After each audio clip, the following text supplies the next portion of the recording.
बकिया video देखने से पहले वीडियो को लाइक करें, राहम टीवी चैनल को सब्सक्राइब करें और बेल आइकन पर क्लिक करें। शुक्रिया। अस्सलाम वालेकुम हज़रत जमील अहसन यहाँ खानकाह में आपकी खिदमत में हाजिर हूँ। हज़रत मेरे 3 सवाल हैं तो मैं ज़रा जल्दी से इनको पूछ लूँ ताकि टाइम ज़ाया ना हो।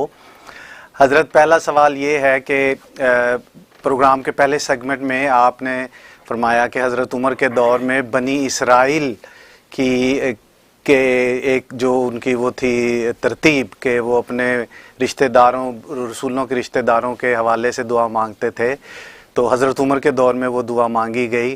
तो हज़रत क्या पुरानी शरीयत जो है उसके अच्छे तरीके नई शरीयत में जो है वो लागू होते हैं या इस्तेमाल किए जा सकते हैं?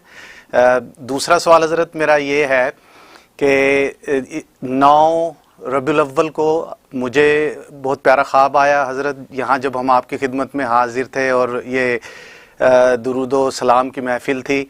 मुझे उस रात फिर ख्वाब आया कि आप मेरी ड्यूटी लगा रहे हैं कि बाहर ये खून मस्जिद के बाहर जल्दी जाओ और लोगों को लाइन अप करो और इंशाअल्लाह हज़रत मोहम्मद सल्लल्लाहु अलैहि वसल्लम तशरीफ़ ला रहे हैं। तो हज़रत बहुत अच्छा ख्वाब है, मैंने आपसे शेयर भी किया था, लेकिन अब बहुत सारे लोग जो ये कह रहे हैं कि उन्हें माशाल्लाह ज़ियारत भी हुई है रसूल पाक की, तो मुझे बहुत पॉजिटिव जेलसी फ़ील हो रही है कि काश मुझे भी ये शर्फ़ हासिल हो जाता और हुज़ूर सल्लल्लाहु अलैहि वसल्लम की ज़ियारत हो जाती। तो हज़रत कोई वजीफ़ा बता दें जिससे हुज़ूर सल्लल्लाहु अलैहि वसल्लम की ज़ियारत मुमकिन हो। और आखिरी सवाल ये है हज़रत के ये जो आप हमें ज़िक्र व अज़कार करवाते हैं और मुख्तलिफ़ लताइफ़ का आप ज़िक्र करते हैं, तो मैं अपने बच्चों को समझाने की कोशिश कर रहा था, तो उन बच्चों की तरफ से सवाल है कि ये लफ़्ज़ लतीफ़ा क्यों इस्तेमाल किया जाता है? कुछ और लफ़्ज़ हम इस्तेमाल कर सकते हैं जो यहाँ के बच्चों को समझ आ जाए कि क्या फ़ोकल पॉइंट या कुछ और फोकस पॉइंट, कोई इस तरह का कोई लफ्ज़? जज़ाकल्लाह। जी बहुत शुक्रिया।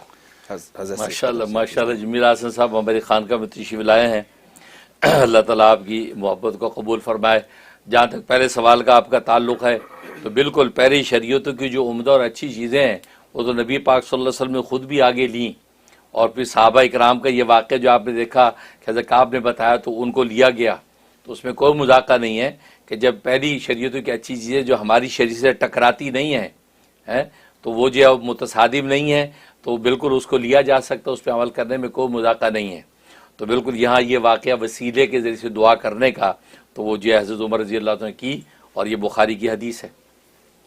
और दूसरा जो है आपने ख्वाब जो पेश किया माशाल्लाह, तो यकीन आप पहले पेश भी कर चुके थे, तो लेकिन यह है कि बस मैंने सुन लिया और आपको मैंने ताबीर दे दी थी, तो मैंने ये लालच नहीं किया कि टीवी पे भी आप बयान करें, लेकिन बहरहाल आपने कहते पॉजिटिव जेलसी फील की कि भाई सारे कहते कि हमें आया तो मैं भी बयान करूं, ये बड़ा अच्छा किया। ज़ाहिर है कि इससे मोहब्बत वालों को तक़वियत होती है, उनको तक़वियत होती है, उनका दिल खुश होता है कि देखो हमने सलातो सलाम पढ़ा तो रसूलुल्लाह सल्लल्लाहु अलैहि वसल्लम किस तरीके से उनकी नज़र करम हुई। और हमारी चूँकि खून मस्जिद से खानका यूसुफ चिश्तिया ज़करिया आरफिया मुजद्दिया कादरिया न्यूयॉर्क से ये सिलसिला जारी सारी हुआ, तो आप जो कह रहे हैं कि नबी पाक सल्लल्लाहु अलैहि वसल्लम की आमद और मैंने आपकी ड्यूटी लगाई, इसका मतलब है कि रसूल सल्लल्लाहु अलैहि वसल्लम के अनवारात, उनके फैज़ान, उनकी तवज्जुआत माशाल्लाह हमारी खानकाह को और खानकाह के अहबाब को नसीब हुई, और आपकी तशरीफ़ आवरी हुई अपने अनवारात और फ़यूज़ व बरक़ात के साथ। तो माशाल्लाह बहुत खूब है। और बाकी आप कह रहे कि मेरा दीदार नहीं हुआ, मेरी ड्यूटी लगी कि लोगों को लाइन अप करूँ, और आपने उसमें बताया था कि मेरे घर तक यानी 204 स्ट्रीट तक लोगों की लाइनों की लाइनें हैं कि जो खून मस्जिद की तरफ आना चाहते हैं ताकि हुज़ूर सल्लल्लाहु अलैहि वसल्लम का दीदार करें, और मेरी आपने ड्यूटी लगाई, लेकिन मैंने आप कह रही मैंने दीदार नहीं किया। आप तो खुद्दाम में से हैं, आपको तो माशाअल्लाह इंतज़ामी उमूर में खादमों में, और खादिम दीदार कहाँ करता है? खादिम तो दरवाजे पे होता है, वो वहाँ से लोग अंदर भेजता है, मखदूम अंदर होता है, मेहमान आके मुसाफिर आके दीदार करते हैं।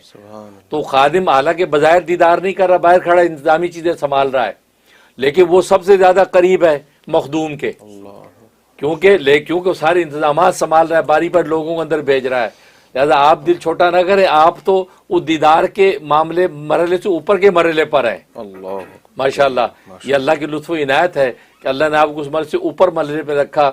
मैं मुझसे मोहब्बत मेरे साथ ताल्लुक़ की निस्बत से کہ میں نے پھر آپ کی ڈیوٹی لگائی، بہت مبارک ہے۔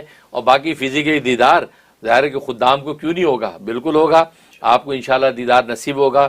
اور اس کا طریقہ یہ ہے، یہ جو صلاۃ والسلام میں نے جو اس میں ریکمینڈ کیا صلی اللہ علی النبی الامی وآلہ وسلم، یہ شب جمعہ میں 1000 مرتبہ اگر پڑھا جائے، 1000 مرتبہ پڑھا جائے تو 2-3 شب جمعہ کے اندر آپ کو دیدار ہو جائے گا۔ سبحان یہ اصل میں یہ وہ خاص صلاۃ والسلام جو میں نے آپ حضرات کو دیا ہے، تبھی تو کتنے لوگوں کو اس صلاۃ والسلام پڑھنے سے دیدار ہوا ہے۔ تو اس لیے یہ وہ صلاۃ والسلام ہے، شب جمعہ میں 1000 دفعہ پڑھ کے آپ دعا کر لیں، انشاءاللہ رسول اللہ صلی اللہ علیہ وسلم کا دیدار نصیب ہوگا۔ تو یہ بہت مبارک صلاۃ والسلام ہے، میں بھی دل سے دعا کرتا ہوں۔ آمین۔ اور تیسرا سوال، ہاں تیسرا سوال کرنے کا لطائف جو ہے، یہ لطائف جو ہے وہ نئے بچے جو ہیں، نئی نسل، ان کو کیا بتائیں کہ یہ لطائف کیا ہوتے ہیں، یہ لطیفہ کیا ہوتا ہے۔ اصل میں یہ جو ہنسی مذاق والا ایک لطیفہ ہوتا ہے، یہ اس لطیفے سے کنفیوز ہو رہے ہیں کہ ہنسی مذاق والا لطیفہ شاید وہ لطیفہ مراد، یہ لطیفہ لطیف سے ہے، لطف اور لطیف، اور لطف اور لطیف یہ اللہ تبارک و تعالیٰ کا خاص وصف ہے، اللہ کی لطف و کرم۔ اللطیف اللہ تبارک و تعالیٰ کا نام ہے۔ تو یہ لطیفہ جیسے آپ انگریزی میں آپ بتا رہے کوئی فوکل پوائنٹ یا کوئی یونیک وہ پوائنٹ، تو وہ ٹھیک ہے، آپ ان کو سمجھانے کے لیے کہہ سکتے ہیں کہ جسم کے اندر کچھ یونیک یا کوئی فوکل پوائنٹس ہیں 6، ان کو لطائف ستہ عربی میں کہتے ہیں۔ تو بالکل آپ اس طرح یونیک پوائنٹ، یونیک ایسے جو پلیسز ہیں کہ جہاں پر یہ اللہ کے انوارات ہیں، وہ سمجھانے کے لیے کہہ سکتے ہیں۔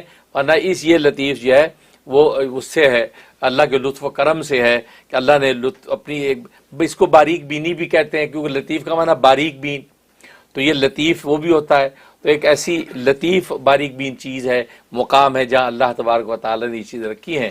باقی یہاں بچوں کو سمجھانے کے لیے آپ اس کو انگریزی میں کوئی بھی عنوان دے سکتے ہیں، کوئی حرج نہیں۔ باقی اول تو ان کو یہ سمجھانا چاہیے کہ بس یہ یہ اصطلاح ہے، ایک ٹرم ہے، اور کہ ٹرم کے اندر کوئی سوال نہیں ہوتا، ٹرم کچھ بھی رکھی جا سکتی ہے، لہٰذا ایک ٹرم ہے، بس اس ٹرم کو آپ یاد کر لیں۔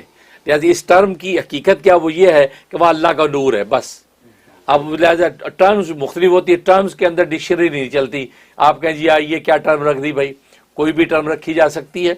اب یہاں کی دنیا انگریزی میں طرح طرح کی ٹرمز رکھ دیتی ہیں، تو اسی طریقے سے اب سینڈی، ایک طوفان کا نام سینڈی رکھ دیا، اب ایک ٹرم انہوں نے متعین کر دی، اب سینڈی کے لیے آپ سوال نہیں کر دیا، سینڈی سینڈ سے ہے، سینڈ تو بری چیز ہے، سینڈ تو یار سینڈ تو سینڈ ہوتا ہے، یار یہ کیا نام رکھ دیا۔ تو آپ اپنی وہ ٹرم کے اندر آپ کو یہ اپنی وہ نہ چلائے، وہ ٹرم ہے، وہ سینڈی سینڈ سے ہے یا سونڈ سے ہے، اب آپ اس میں نہ پڑھیں تو ورنہ پھر آپ پریشان ہو جائیں گے۔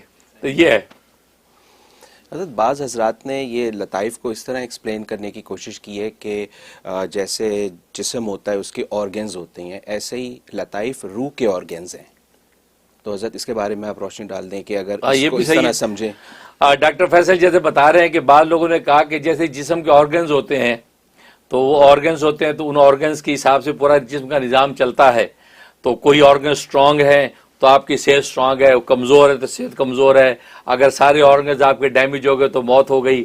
تو اسی طرح یہ لطائف ہیں، یہ روح کے آرگنز ہیں، تو یوں کہہ سکتے ہیں روح کے آرگنز ہیں، لہٰذا وہ اگر روشن ہوں گے روحانی طور پر قوی ہوں گے، اگر وہ ڈم ہوں گے تو روحانی طور پر کمزور ہوں گے، اگر وہ سارے بالکل بجھ گئے تو اب روحانی موت ہے۔ لہٰذا کافر کی روحانی موت ہو جاتی ہے کیونکہ اس کے سارے لطائف ڈم اور ختم، بلکہ وہ جو بجھ جاتے ہیں۔ تو یہ کہہ سکتے ہیں کہ روحانی آرگنز ہیں کہ جن کو ہم تقویت دینے کے لیے سارے اذکار کرتے ہیں۔ جزاک اللہ خیر۔